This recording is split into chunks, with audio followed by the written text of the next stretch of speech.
Aló, buenas tardes. Les agradezco mucho su concurrencia a este pequeño punto de prensa que tiene por objetivo principal dar lectura a una pequeña declaración del Tribunal Pleno, sin perjuicio de contestar algunas preguntas que sobre esta materia u otras ustedes quieran formular, siguiendo la costumbre que tenemos de dar las informaciones que ustedes necesiten. El señor presidente informó al Tribunal Pleno sobre la filtración producida respecto al fallo dictado por la segunda sala de la Corte en el caso ocurrido en Coyhaique que afectó a la señora Nabila Rifo. Filtración que permitió a un medio de comunicación anticipar la parte decisoria de esa nulidad. Se acordó expresar lo siguiente.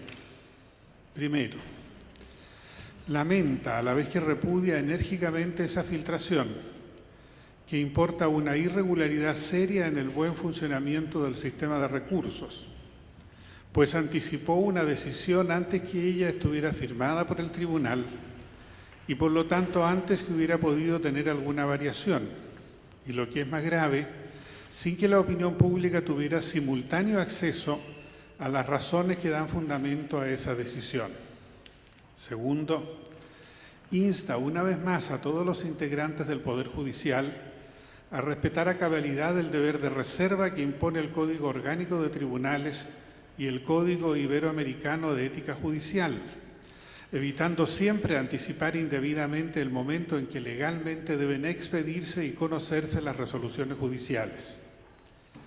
Tercero, solicita encarecidamente a los medios de comunicación respetar la secuencia normal de los procedimientos judiciales, pues deben contar con la seguridad que prontamente serán informados de las decisiones respectivas en tanto ellas estén libradas. Cuarto, en todo caso, la Corte estará atenta a cualquier antecedente objetivo que pueda aparecer y que dé luces sobre el origen de esta o cualquiera otra filtración para adoptar las medidas administrativas o disciplinarias que fueren pertinentes. Santiago, 14 de julio de 2017. Hasta ahí el texto de la declaración que voy leyendo por encargo del Tribunal Pleno. Quedo a disposición de ustedes si desearan formular alguna pregunta.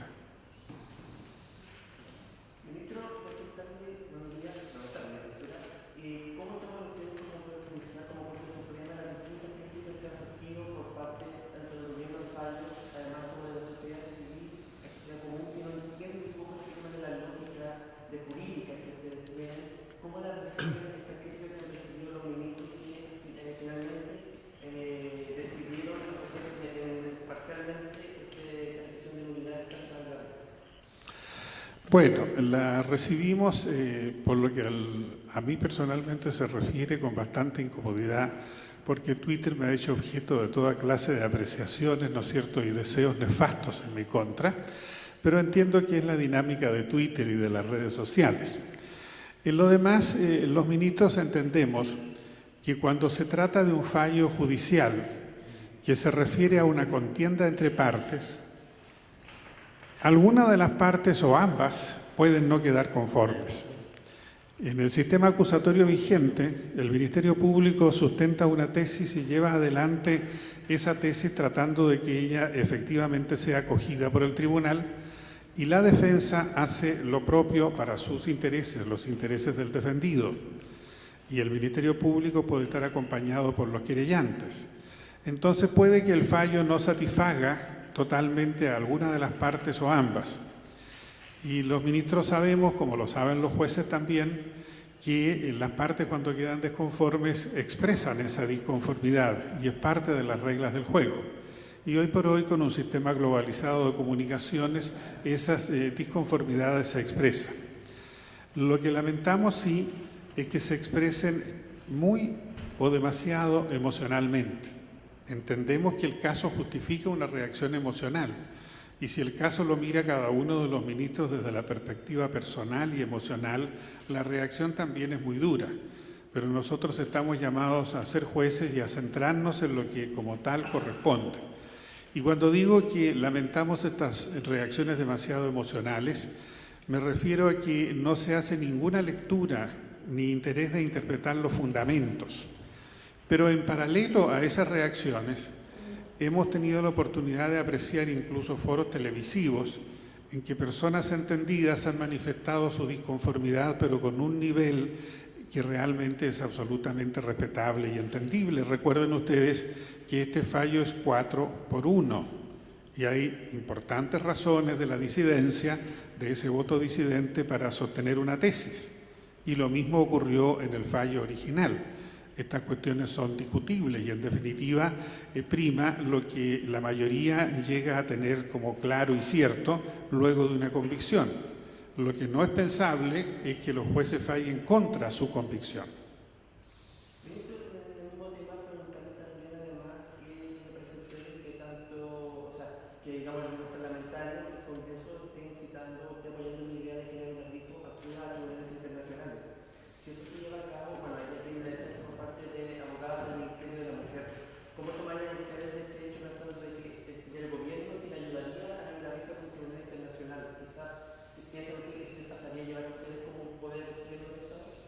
No tengo yo mayor información que la que usted menciona en este momento, pero recuerdo que cuando se recurre a un tribunal internacional como es la Corte Americana, es en contra del Estado de Chile y en consecuencia es el Estado de Chile el que debe defenderse y por lo tanto habrá que tomar las medidas en su minuto para responder y se sabrá quién está llevando adelante, ¿no es cierto?, la actuación frente a la Corte.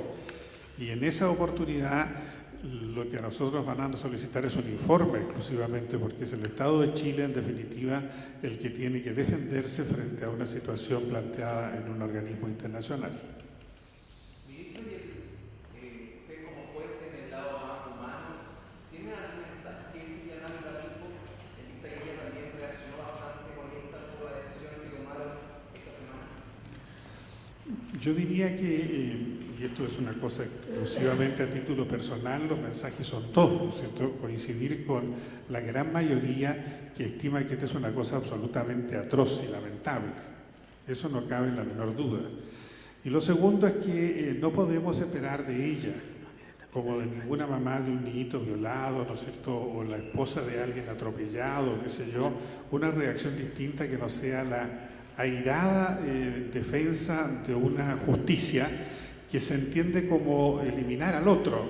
Estoy extremando, estoy graficando, ¿no es cierto?, lo más duro, lo más serio, lo más severo.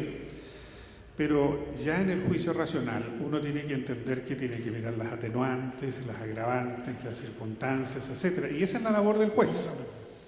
La otra es la labor de las partes, que tienen que instar siempre porque se lleva adelante su planteamiento. O sea, más allá de eso no puedo decir más.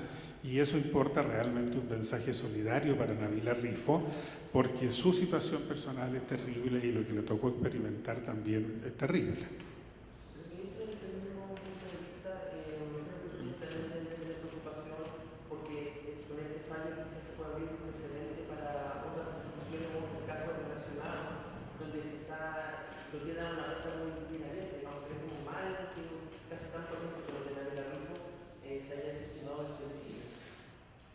Bueno, dos observaciones. La primera, en Chile no hay precedente. Nosotros no tenemos la cultura del precedente. Y esta es una afirmación relativa, no es absoluta.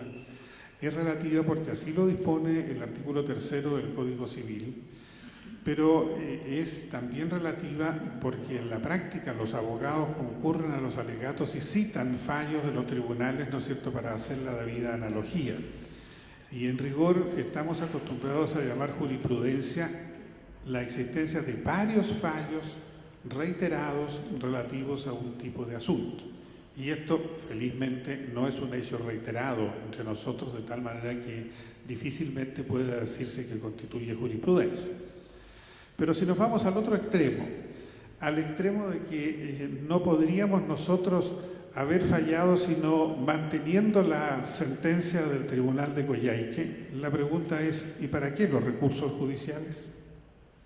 Recordemos nosotros que había 3 sentencias, o 3 penas para ser más preciso. Por la violación de morada, que se mantuvo igual. En el otro extremo, por la extirpación de los ojos, que se mantuvo igual. Al centro, esto que el tribunal estimó un femicidio frustrado y que la Corte estimó un delito de lesiones graves, gravísimas. Solo en esta parte, en este tercio, hubo una modificación.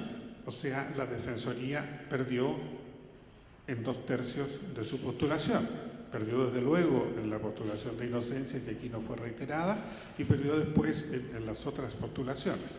Y el Ministerio Público perdió en el sentido que se bajó la pena que estaba impuesta respecto a uno de los delitos, pero ya perdió antes, cuando el tribunal no aceptó toda la pena. Entonces, este es el juego del procedimiento. Y si los recursos existen, son para que el tribunal tenga que decidirlos. Y recuerden ustedes que nosotros no colocamos una pancarta pidiendo los recursos nos llegan y estamos obligados a resolverlos. Pero, ministro, en ese sentido, ¿qué faltó para que hubiera sido calificado como un delito de femicidio frustrado y no de lesión? Que usted señalaba que no quedó clara la intención de matar parte de este caso de Mauricio Ortega. A su juicio, ¿qué habría sido suficiente para acreditar ese dolo homicida que no quedó claro en este caso? Tendría que hacer un ejercicio de imaginación. Lo que pasa es que nosotros tomamos los elementos que hay en el proceso y sacamos de allí una conclusión. La conclusión ha sido diferente que la que obtuvo el señor ministro, que estuvo en la minoría, y que la que obtuvo, ¿no es cierto?, la mayoría del tribunal de Coyhaique. Entonces yo tendría que hacer un ejercicio de imaginación para decirle, no sé, peritajes, confesiones. No podría contestar concretamente esa pregunta.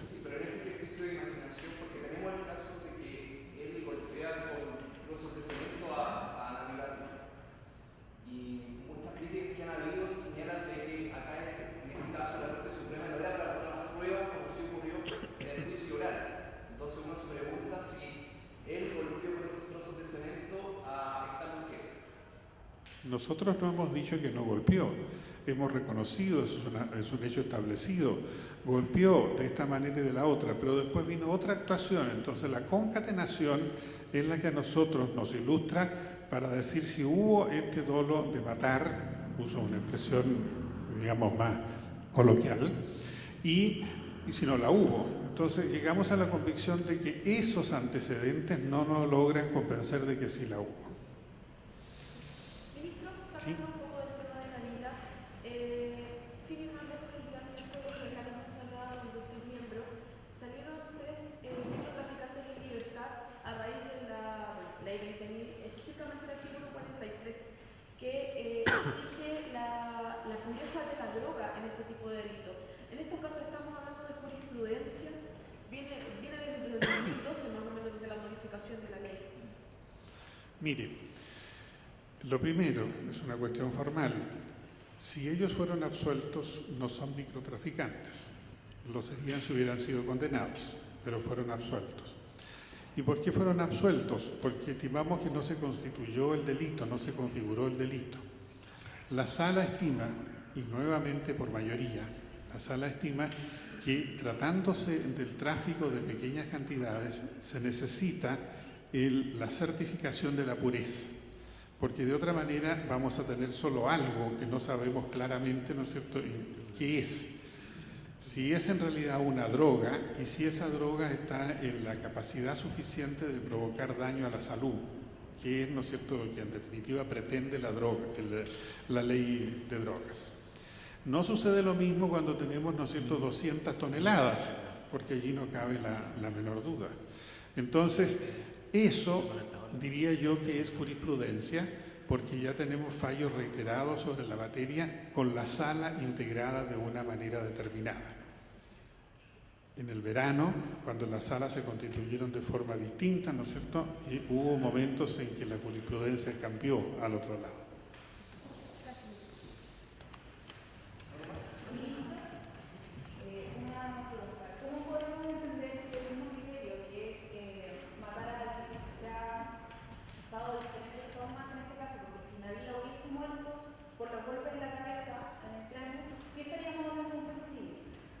Pero no frustrado. Sería consumado y no tendríamos necesidad de ningún indicio porque sería evidente que habría fallecido. Lo único que sería necesario es establecer si falleció a propósito de esos golpes o falleció por otro motivo. Y por eso el examen médico legal va a indicar cuál fue la causa de muerte. Y si nos dicen que la causa de muerte fue un envenenamiento, a lo mejor esos golpes que existieron no darían como para que nosotros dijéramos que a lo menos esa persona cometió el femicidio. Pero si hubiese fallecido ya estaríamos con el femicidio. Ministro, pero en ese sentido habría que hacer una tipificación mejor respecto al delito de femicidio, tomando en consideración la ley de interpretación del otro. Perdone, no le entendí bien la pregunta. Sí, que respecto a la tipificación del femicidio debería visitarse mejor legislativamente, tomando en consideración la interpretación que se va a dar en su ley. Mire, eso es algo que depende de la reacción de los legisladores. Ahora, yo creo que los legisladores van a entender que este es un caso, puede haber otros casos. Entonces, quizás sería apresurado, y esto por cierto es una opinión personal, de inmediato tratar de modificar la ley, porque en la medida en que usted tiene esta reacción inmediata, o se tiene esta reacción inmediata, y modifica, ¿no es cierto?, este vértice del asunto, deja siempre abierta la posibilidad de que por otros vértices llegue algún problema. Y yo vuelvo a insistir, en un sistema controversial, cada parte plantea su teoría del caso. Y eso significa que los abogados estudian el asunto y ven de qué forma pueden llegar, ¿no es cierto?, a acercarse o a alejarse del tipo penal. Y esto ustedes saben que funciona con un sistema de clausura, en el sentido de que si se acusó de esta manera ya no hay vuelta atrás y así sigue hacia adelante. Muchas gracias.